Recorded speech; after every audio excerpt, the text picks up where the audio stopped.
Good morning student, मैं आपकी रेखा ma'am. आज मैं आपको पाठ 2 वन एवं वन जीव संसाधन पढ़ाऊंगी। पृथ्वी पर बिना मानवीय प्रयास के अपने आप उगाए पेड़ पौधे, घासों और झाड़ियों के समूह को प्राकृतिक वनस्पति कहते हैं। पृथ्वी पर उपस्थित पेड़ पौधे और वनस्पति सूर्य से ऊर्जा ग्रहण करके उसको खाद्य ऊर्जा में बदल देते हैं, जिससे जीवधारी अपना भोजन ग्रहण करते हैं। इस प्रकार वनस्पति और प्राणी जात दोनों ही इस पृथ्वी पर हमारे लिए अत्यंत महत्वपूर्ण है।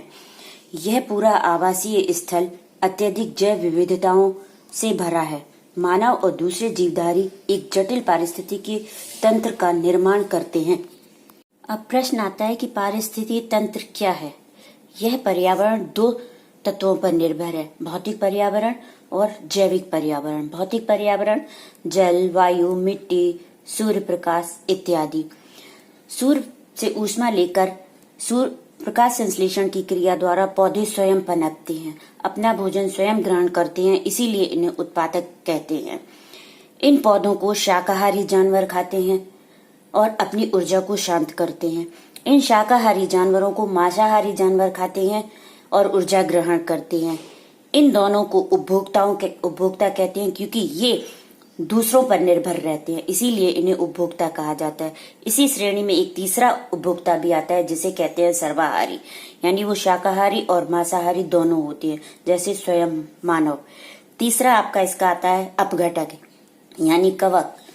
ये इन पे सड़े गले अंशों पर, यानी पेड़ पौधों जानवरों के सड़े गले अंशों पर इस तरह की क्रियाएं करते हैं कि अपना भोजन तो स्वयं ग्रहण करते ही हैं, साथ में उसे खाद्य प्रक्रिया द्वारा भौतिक पर्यावरण में विलीन कर देते हैं।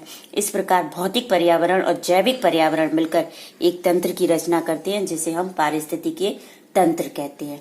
साधारण भाषा में वही कि भौतिक पर्यावरण या भौतिक तत्व और जैविक तत्व मिलकर एक तंत्र की रचना करते हैं, जिसे हम पारिस्थितिकीय तंत्र कहते हैं। अब आता है आपका भारत में वनस्पति जात और प्राणी जात। भारत में जैव विविधता अधिक है। जैव विविधता यानी वनस्पति, एक ही स्थान पर विभिन्न प्रकार के समूह की वनस्पतियों को पाना, एक ही स्थान पर विभिन्न प्रकार के प्राणी जातों को पाना जैव विविधता कहलाता है। जैसा कि अभी मैंने ऊपर बताया कि ये भौतिक पर्यावरण और जैविक पर्यावरण मिलकर एक तंत्र की रचना करते हैं, जिसके कारण ये हमारे लिए अत्यंत महत्वपूर्ण है।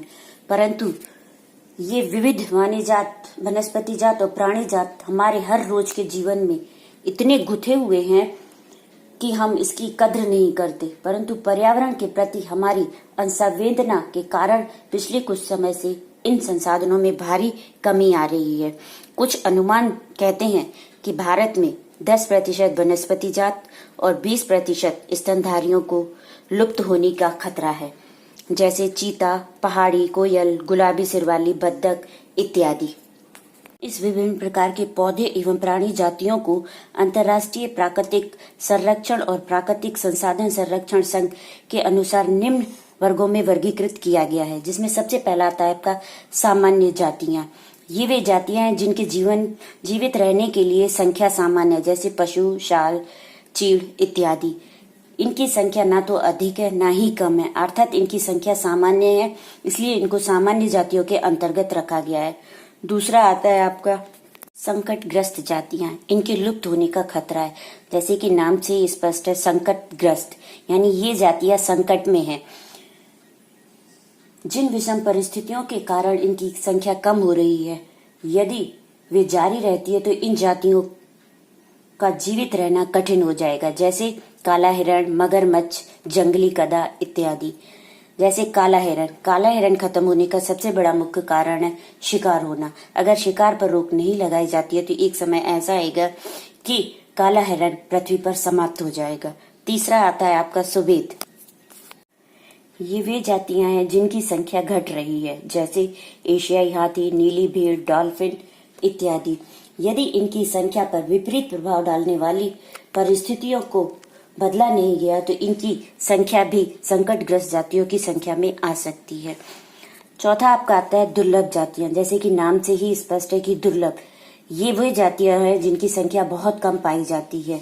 आपने देखा होगा कि विभिन्न प्रकार की चिड़ियाएं होती हैं, धीरे धीरे इन चिड़ियाओं की संख्या भी कम होती जा रही है। ये कई चिड़िया इसमें ऐसी होती हैं जो दुर्लभ जातियों में पाई जाती हैं। 5वां आता है आपका स्थानिक जातियां। ये एक विशेष क्षेत्रों में पाई जाने वाली जातियां हैं, जैसे निकोबारी कबूतर, अंडमानी जंगली सुअर। निकोबारी कबूतर सिर्फ अंडमान निकोबार के निकोबार द्वीप पर ही पाई जाती हैं। इसी तरह जंगली सुअर अंडमानी क्षेत्र में ही पाए जाते हैं। 6वां आता है आपका लुप्त जातियां। ये वे जातियां हैं जो प्राय लुप्त हो गई हैं, जैसे एशियाई चीता, गुलाबी सिर वाली बत्तख।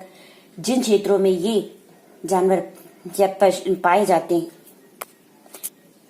इन आवासों पर खोज करने पर ये वहां पर अनुपस्थित पाए जाते हैं, इसीलिए इन्हें लुप्त जातियों के अंतर्गत रखा गया है।